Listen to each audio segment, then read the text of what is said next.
AS4 is contingencies and events occurring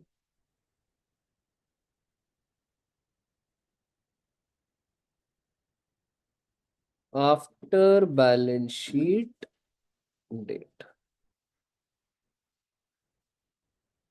ठीक है बच्चे। तो जो मेजरली ना कंटिंजेंसीज तो ना वो होता है कंटिंजेंट लायबिलिटी और एसेट्स होना है ना। तो इसके ऊपर ना अलग से एक स्टैंडर्ड भी है, वहां पे हम लोग पूरा 1 घंटा बात करेंगे, तो जो 4-5 लाइनें लिखी है तो वहां शेयर हो जाएगा। ठीक है। जैसे कि आप बच्चों ने फाउंडेशन में देखा भी होगा, एक कंटिंजेंट लायबिलिटीज होता था, एक कंटिंजेंट एसेट्स होता था, है ना। तो बस वो डिफाइन करा हुआ है यहाँ पर। ठीक है बच्चे। मेन मेरा स्टैंडर्ड किसके ऊपर है? Events occurring after the balance sheet. तो आइए पहले हम समझते हैं कि ये स्टैंडर्ड फॉल किधर कर रहा है, क्या कहानी है। एक बात बताओ, अभी अभी जो साल खत्म हो गया, अगर मैं वो लिखूं तो कहने say that is 23-24, financial year 23-24। तो आपके हिसाब से जैसे ही बच्चे 31 मार्च हो जाता होगा, तो क्या सारी वैल्यूज एकदम कंफर्म्ड होती होंगी कि सही है, या क्लोजिंग के लिए कुछ टाइम लगता होगा? हाँ, लगता होगा ना। ठीक है। तो जनरली अगर मैं बोलूं, मान लो 45 दिन लग गए, जस्ट एक एग्जाम्पल के लिए। कैसा क्या? चलो मैं डिस्कस करता हूँ आज फोन पे ना एक बार, क्या क्या तेरा हो रखा है क्या है, और उसका कैसे तू आगे का प्लान बनाएगा एक बार। छोटे छोटे एएस है ना, उन्हीं में हो रही है गड़बड़। कौन कौन से? जैसे सेगमेंट हो गया वगैरह, वो सब दिमाग में बैठे नहीं रहे, बाकी बड़े बड़े तो बैठ जा रहे हैं। क्लास देख ले दोबारा, छोटे ही तो है। हाँ वही 1 घंटा बैठेगा, सॉल्व कर ले साथ साथ, वैसे ही होगा वो। ठीक है ना, कर तो। हाँ, आपको सोए नहीं तो खिचड़ी बन रही है दिमाग की। हमें वो लगा कि इतना सो मैसेज कर रहा तो भाई एकदम परेशान होगा। चलो कोई नहीं, देखते हैं, एक बार हो जाएगा मैनेज। AS4। ठीक है। तो आप मुझे बताइए कि 23-24 है, ये साल मेरा खत्म हो गया होगा। ठीक है। तो क्या होता है ना बच्चे, जैसे दोबारा से ना कंपनी सारी चीजें दोबारा देखती है। ठीक है। क्यों सर, गलती हो जाती है? हाँ गलती होती है, कुछ चीजें एक्चुअलाइज 31 मार्च होते होते होता है तो टाइम लगता है। ठीक है। तो मान लीजिए कि अगर मैं बोलूं ये क्या हो गया, 15 मई 2024। आपको पता है ऑडिटर को ना, एक बात बताओ, ऑडिटिंग की अगर मैं बात करूं, तो आपकी बुक्स पूरी कंप्लीट होंगी तब ऑडिट होगा, या आप साथ साथ कंप्लीट करो और ऑडिट होगा? क्या लग रहा है? नहीं, ऑडिटर आता है, वो कहता है आपको जो करना है ना बुक्स में आप कर लीजिए।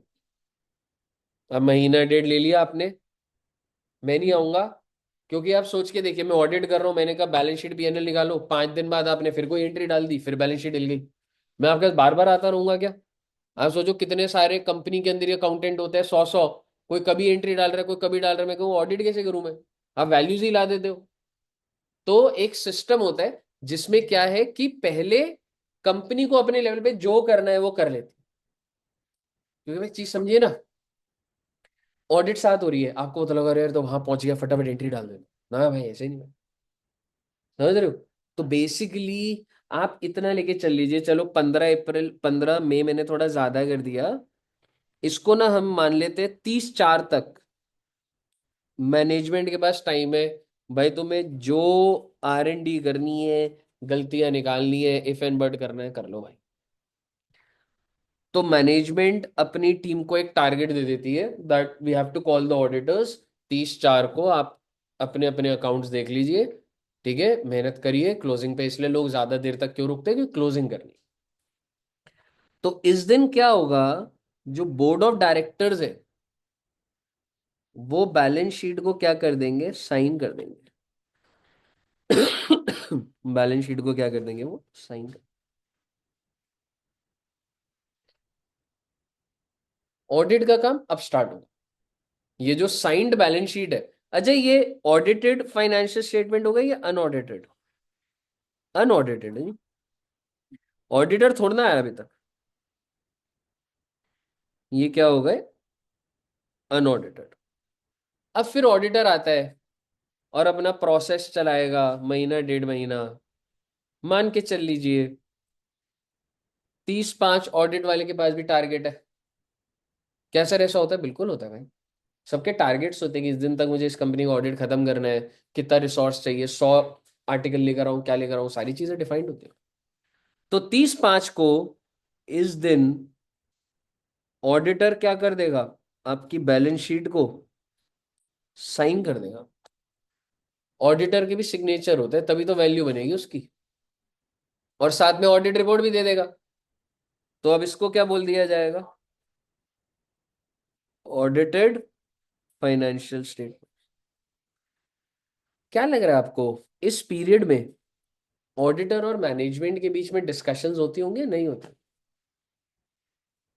ऑडिटर कहता होगा ये कैसे आया, मेरे हिसाब से ये होना चाहिए, आपके हिसाब से ये होना। इसी पीरियड में ही तो ये दोनों का इंटरेक्शन है। अगर सब चीजें सही रही तो आपने ओपिनियंस पढ़ी होंगी। कौन सी होती है अगर सब सही रही तो? अनक्वालिफाइड। कुछ इशू आ गया तो क्वालिफाइड। डेटा नहीं दे रहा तो डिस्क्लेमर। और अगर ज्यादा ही खराब चल रहा है तो एडवर्स। तो ये इस 1 महीने में ही तो मीटिंग्स के दौरान डिस्कस होगा, जिस बेसिस पर वो ऑडिट करने के बाद अपनी ऑडिट रिपोर्ट भी देगा।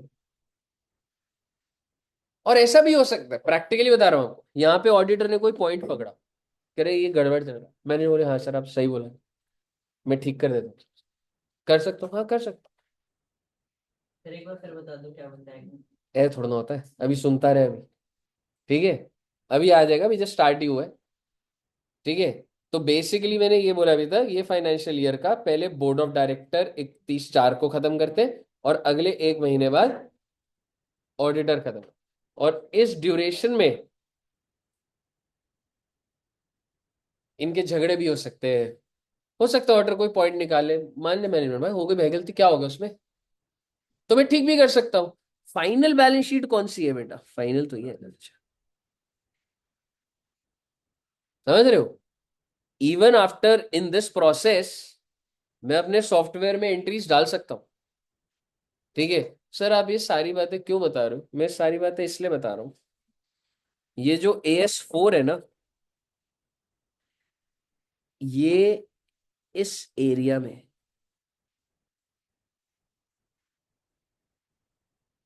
यानी कि क्या आप ये पीरियड डिफाइन कर सकते हैं मुझे? 1/4/24 से लेके 30/4/24,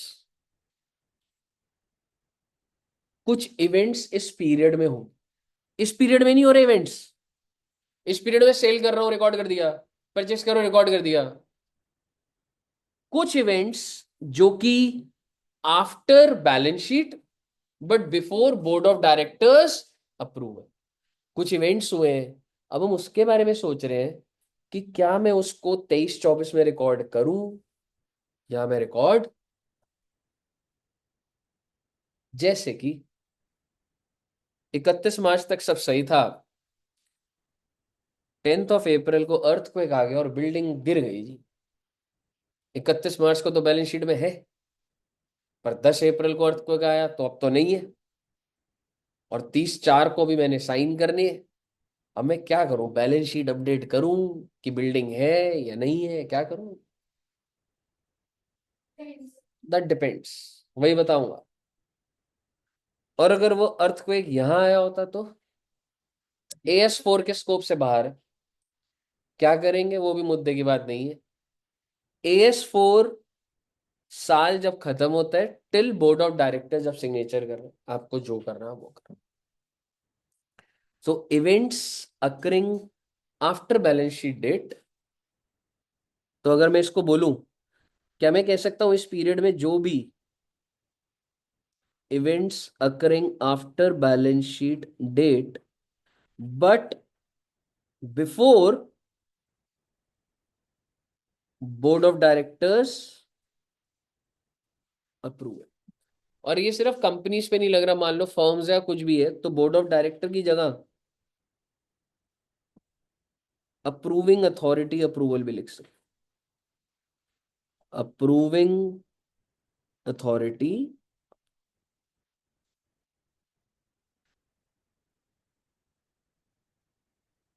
ये इवेंट यहाँ हुआ है क्या?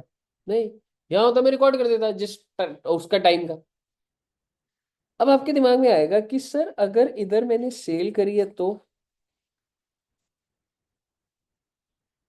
भाई अगर अप्रैल की सेल है तो अप्रैल में ही दिखाएगा ना, अप्रैल की परचेज है तो अप्रैल में ही दिखाएगा। ये तो कुछ ऐसे इवेंट होंगे जिसका मैं डिस्कशन करूंगा, उसमें कंफ्यूजन सी लगेगी हमें कि यार ये है तो पुराने पीरियड का, पर रिकॉर्ड करूं ना करूं क्या करूं। जैसे कि बैड डेट, एक कस्टमर है मुझे फोन करके बोले जा रहा है मेरे पास पैसे नहीं है, पैसे नहीं है, पैसे नहीं है, बड़ा अमाउंट आना है उससे। We are in a discussion since 6 months, और एकदम से पता लगता है 10/4 को वो बैंकरप्ट हो गया। और सवाल ये बैलेंस शीट पे उसको एसेट दिखाऊं या ना दिखाऊं? आप समझ रहे हो कैसे कैसे पॉइंट्स आएंगे? समझ रहे हो?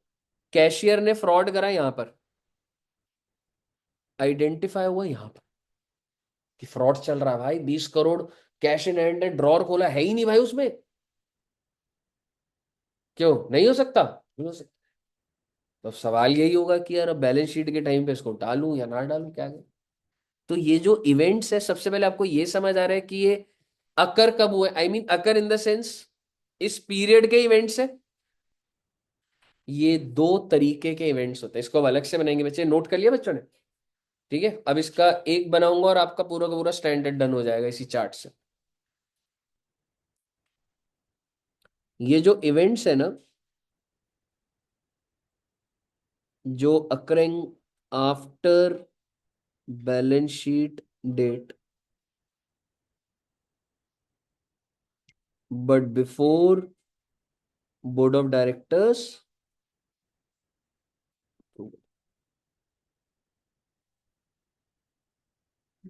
ये दो तरीके के इवेंट्स होते हैं जी।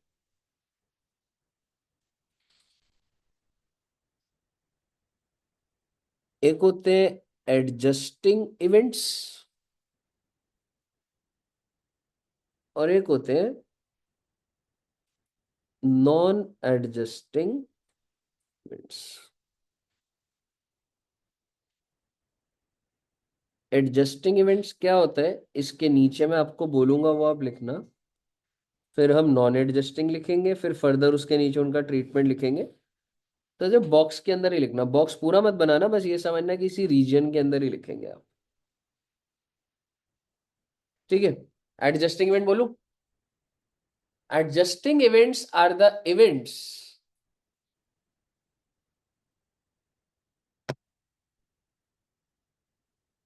Adjusting events are the events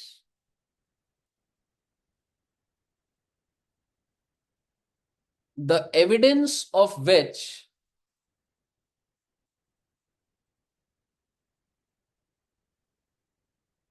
is available. Adjusting events are the events the existence of which is available on balance sheet date. On balance sheet date मतलब उसका कुछ ना कुछ एविडेंस है, अकर नहीं हुई वो transaction, but management was in discussion. Management को पता है कि हाँ ये चल रहा है कोई चीज, ठीक है, तो उसका कोई ना कोई एविडेंस है। ठीक है, एग्जिस्टेंस ऑफ सर एक विटनेस, चीज पूछनी थी, एग्जिस्टेंस है या एविडेंस है वर्ड? एविडेंस। मैंने क्या लिखा था बोल देता हूँ, adjusting events are the events the existence of which, sorry, the evidence of which is available, the evidence of which is available on balance sheet date. Full stop. Adjusting events can be favorable or unfavorable. हो sir फिर सकता से है बोलना। adjusting events can be favorable or unfavorable.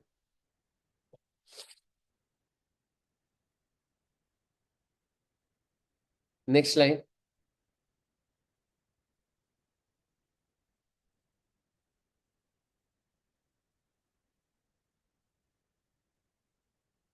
The assets or liabilities of the company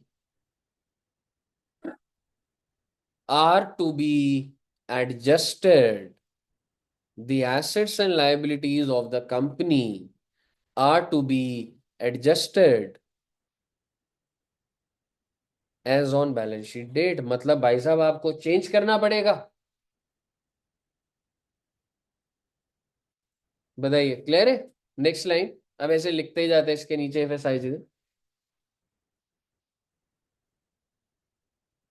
adjusting events are to be recorded in books of accounts.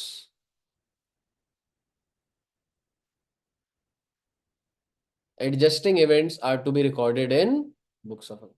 कहने का मतलब ये है, एडजस्टिंग इवेंट अगर हुआ तो चाहे वो बाद में हो रहा है, इस पीरियड में, इस एक महीने में, पर मैं एंट्री कब डालूंगा? 23-24 के अंदर। If it is adjusting you have to adjust. Date तो पुरानी डलेगी, क्योंकि तूने डेट वो डाली तो वो तो सॉफ्टवेयर तो उस साल को पकड़ेगा। डेट तो पुरानी डली। क्लियर है जी? तो एडजस्टिंग से आप क्या सीखे, अभी हमें ये नहीं देखना क्या क्या चीजें आ रही हैं, but adjusting events can be favourable and unfavourable. और अगर उसका एविडेंस एग्जिस्ट करता है बैलेंस शीट डेट पे, तो आप बैलेंस शीट को ही अपडेट कर दीजिए। अब मैं आ रहा हूं नॉन एडजस्टिंग इवेंट्स पे। Non adjusting events are the events non adjusting events are the events the evidence of which the evidence of which does not exist the evidence of which does not exist on balance sheet date।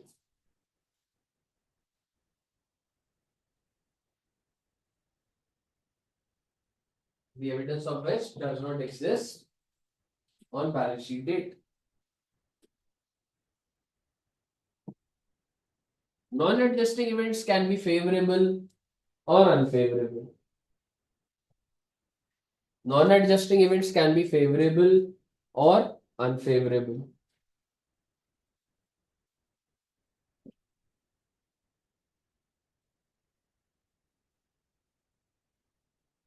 Non-adjusting events are to be disclosed non-adjusting events are to be disclosed in board of directors report। एक directors report होती है ना, are to be disclosed in board of directors report या directors report और approving authority report if such event is material। if such event is material।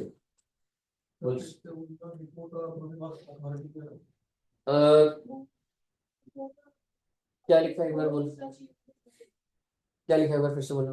Non-adjusting events are to be disclosed in board of directors report or approving authority report if such event is material।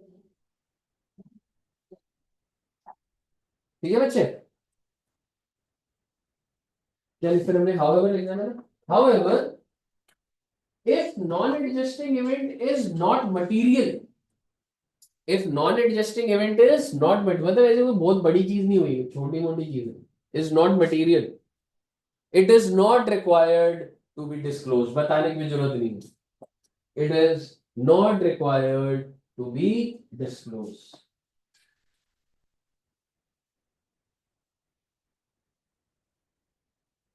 कहिए कोई दिक्कत? ठीक है, तो ये आपने एक चीज समझी कि सर एडजस्टिंग क्या होता है और नॉन एडजस्टिंग क्या होता है। अब मैं आपसे आगे बात करना चाहता हूँ, ठीक है, ये टेबल इतना ही है पर अभी दोबारा से बनेगा।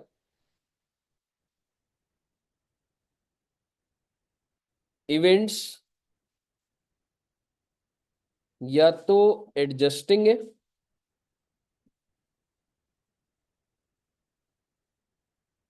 या फिर नॉन एडजस्टिंग है, पहली बात।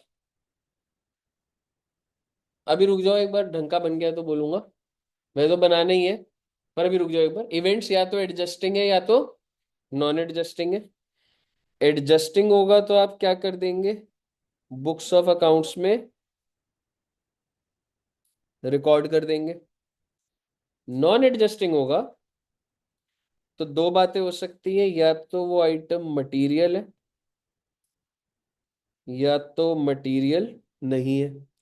अगर वो मटेरियल हुआ तो आप क्या कर देंगे, डिस्क्लोज कर देंगे। कहाँ पे, डायरेक्टर की या अप्रूविंग अथॉरिटी रिपोर्ट में। और अगर ये है तो आपको कुछ भी करने की जरूरत नहीं है, तो यहाँ पर आपको डिस्क्लोज करने की जरूरत नहीं है। लास्ट पॉइंट है और स्टैंडर्ड खत्म है। मैं नॉन एडजस्टिंग के नीचे लिख रहा हूं कि इसकी एक एक्सेप्शन है। इस बात की एक एक्सेप्शन है। क्या एक्सेप्शन है जी? वो गोइंग कंसर्न। 31 मार्च को सारा सही था, मेरी 10 फैक्ट्री थी, 10 की 10 गिर गई भाई साहब अर्थक्वेक में। आप मुझे बताइए, do I need to check going concern? सबसे पहले अर्थक्वेक आना इज एडजस्टिंग और नॉन एडजस्टिंग? नॉन एडजस्टिंग, कोई एविडेंस थोड़ा ना है मेरे पास। फिर सर नॉन एडजस्टिंग, आप बोलोगे डिस्क्लोज करके दे दो, नहीं भाई। एग्जाम्पल दे रहा हूं आपको। एग्जाम्पल, अर्थक्वेक आया तो स्टेप्स क्या होंगे? सबसे पहले आप चेक करोगे, check going concern validity. Auditor आया, कह रहा हाँ जी अर्थक्वेक आया था, कितनी फैक्ट्री गिर गई? उन्होंने बोला सर 20 में से 8 गिर गई। तो भी मेरे को चेक तो करना पड़ेगा कौन सी 8, कितना turn over. So I'll first check the going concern whether it is valid or not. Check going concern validity.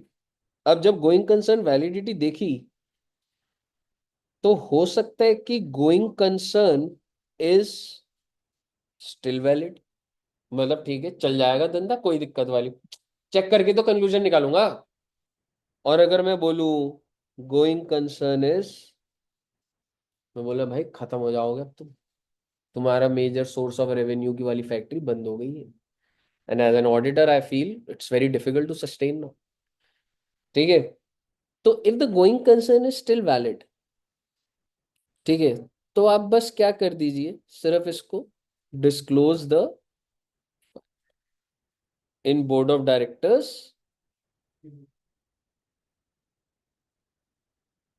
लेकिन अगर ये वैलिड नहीं है ना, तो आपको अपने एसेट और लायबिलिटी को एडजस्ट द एसेट्स और लायबिलिटीज ऑन लिक्विडेशन बेसिस। इसका मतलब होता है मार्केट वैल्यू पे ले आइए आप सारी चीजें, बंद होने वाले हैं आप। पर एज अ कंपनी आप बोल रहे but this is non adjusting, हाँ तो गोइंग कंसर्न के केस में अलग है बात। आपका काउंटर क्या आएगा?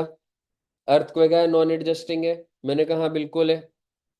लेकिन अगर आपका गोइंग कंसर्न ही हिल गया ना, अगर हिल गया, मैं चेक की बात नहीं कर रहा, चेक हुआ और मैंने कहा भाई गए तुम तो, you have to update your balance sheet. मैंने चेक करा और मैंने बोला चल ठीक है, तो सिर्फ डिस्क्लोज कर दो भाई। तो क्या मैं कह सकता हूँ it is a kind of a non adjusting event, but उस केस में भी मुझे अपडेट करना पड़ सकता है अगर गोइंग कंसर्न खराब हो गया तो भाई साहब। क्लियर है बच्चे? ये समरी आप नोट कर लीजिए और इससे ऊपर अब कोई बात नहीं है। एक बात और बट डिविडेंड की लिखेंगे बस थोड़ा सा, वो चीज है, डन है।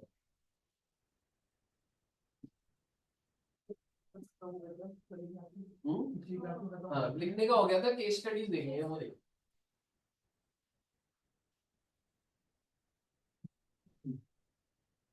स्क्रीन पे मतलब केस स्टडीज लाके और वो देखने है।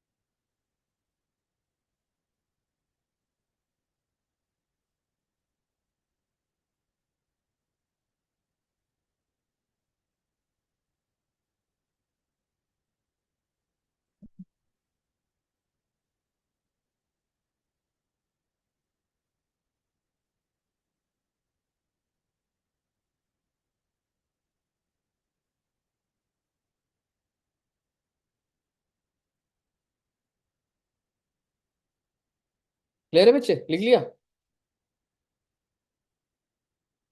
एक लास्ट बात करेंगे और बस खत्म है, फिर केसेस देखते हैं ये। और लास्ट बात है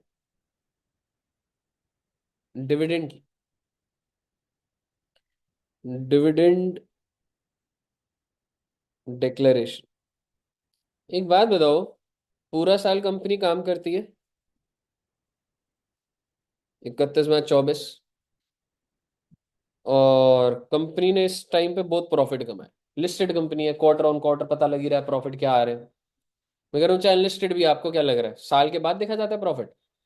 कंट्रोल होता है। प्रॉफिट आए, कंपनी ने 10/4/24 को डिविडेंड डिक्लेयर करा, और मैं वो डेट स्टैंडर्ड वही ले रहा हूँ, 30/4/24 को किसने साइन करे? डिविडेंड कब डिक्लेयर करा? मेरा आपसे सवाल, is it an adjusting event? और मैं एंट्री डाल दूं कि क्योंकि मैं, अच्छा ये जो डिविडेंड डिक्लेयर करा है कौन से प्रॉफिट में से दूंगा मैं? अपनी बोलेगी ना, the company has earned huge profits in 23-24, so on 10/4, मतलब आज 10/4 है, I am declaring a dividend of 10 rupees per share out of the profits of 23-24। अब सवाल यह है, अकाउंटेंट कह रहा है भाई इसने 10/4 को डिक्लेयर कर दिया, एंट्री 31 मार्च में डालूं, यानी कि इसको एडजस्टिंग बोलूं या नॉन एडजस्टिंग बोलूं? एडजस्टिंग है तो एंट्री डलेगी, नॉन एडजस्टिंग है तो नहीं डलेगी। तो इस पे अलग से सरकार ने बोल दिया है, और सरकार ने यानी कि एएस के अंदर ही उन्होंने बोल दिया कि no need to pass any entry in 23-24, यानी कि ये एडजस्टिंग इवेंट नहीं है, और आप इसको अगले साल ही डालें। एक जमाना था 7-8 साल पहले, 10 साल पहले, जब इसको एडजस्टिंग इवेंट बोला जाता। तो ये बना लीजिए एक बार, फिर हम लिख लेंगे कि it is not a adjusting event, not an adjusting event, no need to pass any entry in 23-24, it is not an adjusting event, no need to pass journal sir entry अभी लिख रहे हैं? 23। हाँ जी। सर ये अभी लिख रहे हैं, अभी पहले बना रहे हैं? बना लिया होगा, बच्चों ने बना लिया, इधर बना लीजिए आप भी। ठीक है सर, क्या लिखना है? First point, it is not an adjusting events,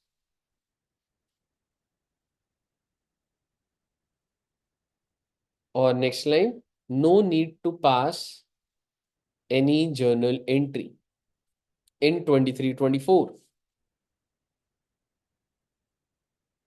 clear है बच्चे?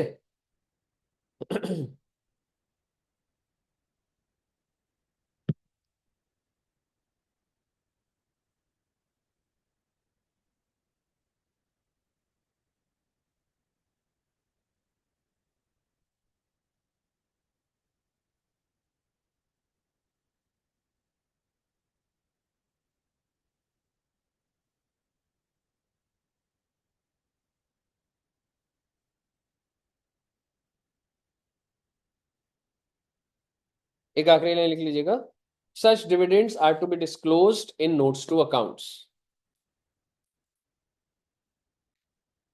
सच dividend are to be disclosed in notes to accounts. एक बार जरा डिविडेंड के बारे में पढ़ लीजिए जरा। बस अब आपको बस मैंने रीड कराने हैं, केसेस दिखाने हैं। AS4 के अंदर जो हमने लिखना था वो लिख लिया बच्चा। एक बार डिविडेंड वाला पढ़ लो, क्योंकि देखो पेपर में ये मैंने शॉर्ट नोट्स बनाए हैं, बट आपको लिखने के लिए इलाबोरेटेड इसकी लैंग्वेज पकड़नी पड़ेगी। ठीक है, तो वो एक समरी बन गई आपकी कि भाई इसमें एनालिटिकल चीजें यही हैं, बट ऑब्वियसली आपको पढ़ना तो पड़ेगा बेटा। ठीक है, एक बार प्लीज पढ़ लीजिए।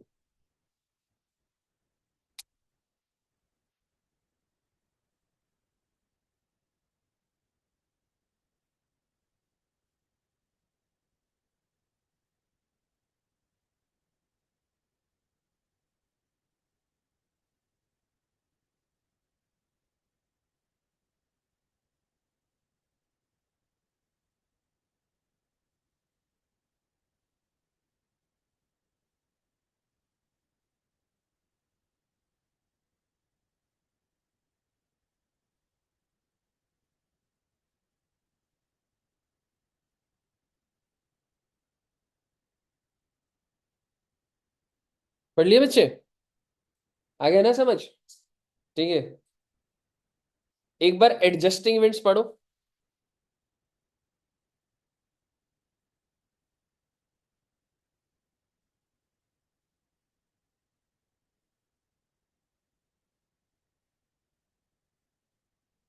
यहाँ पे बहुत अच्छी लैंग्वेज, एक मिनट रुकना, एडजस्टिंग इवेंट डेफिनेशन। हाँ हाँ, यहाँ से पढ़ना बच्चे, events occurring after balance sheet ना, और टाइप्स, ये वाली लैंग्वेज आपको ज्यादा बेटर लगेगी। ठीक है, और आप ये लिख सकते हैं, कोई दिक्कत नहीं है। ठीक है, आराम से पढ़ लो इस पेज को, फिर हम केसेस देखेंगे। ठीक है, और डिस्कशन बेस्ड होगा।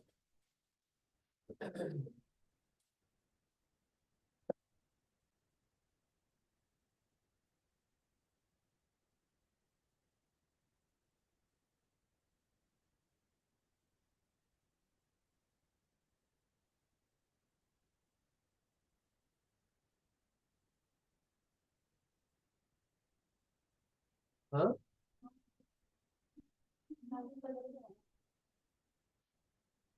अ, नहीं, आप ये कह सकते हो कि किसी के साथ मेरी सेल्स की बातें चल रही थी, मतलब कोटेशन ली थी और सेल्स बाद में हुई, तो भी मैं उसको ये नहीं बोलूंगा एडजस्टिंग है तो सेल अभी रिकॉर्ड कर दो, ऐसा भी कह सकता हूँ।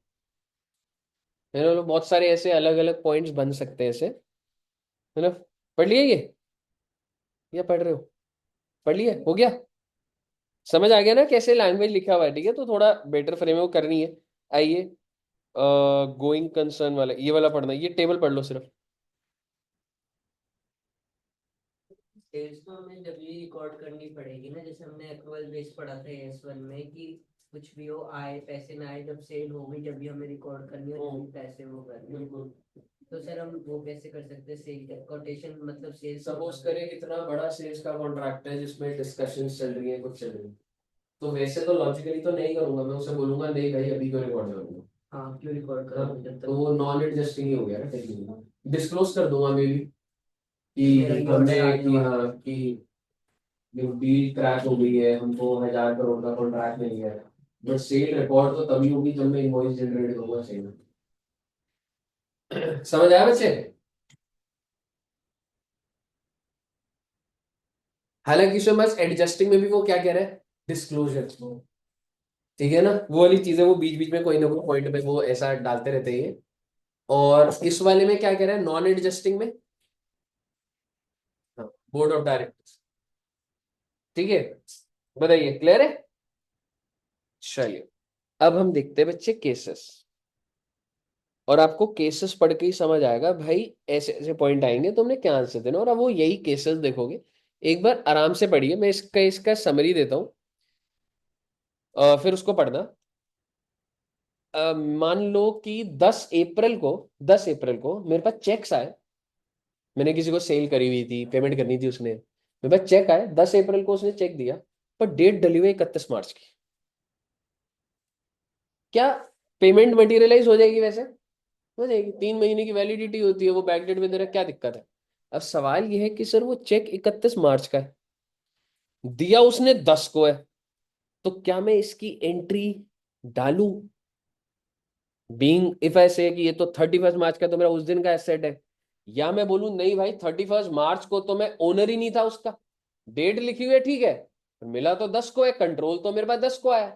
देखने वाली बात है, और मेरे कहने से कुछ नहीं होता, आपके कहने से कुछ नहीं होगा। कॉर्पोरेट लेवल पे कंपनी के भी ओपिनियन अलग हो सकते हैं, ऑडिटर के भी अलग हो सकते हैं, तो प्रोफेशनल जजमेंट वाली बात है। तो इंस्टीट्यूट इस पे क्या कह रहा है, अब आप इसको पढ़ना स्टार्ट करिए।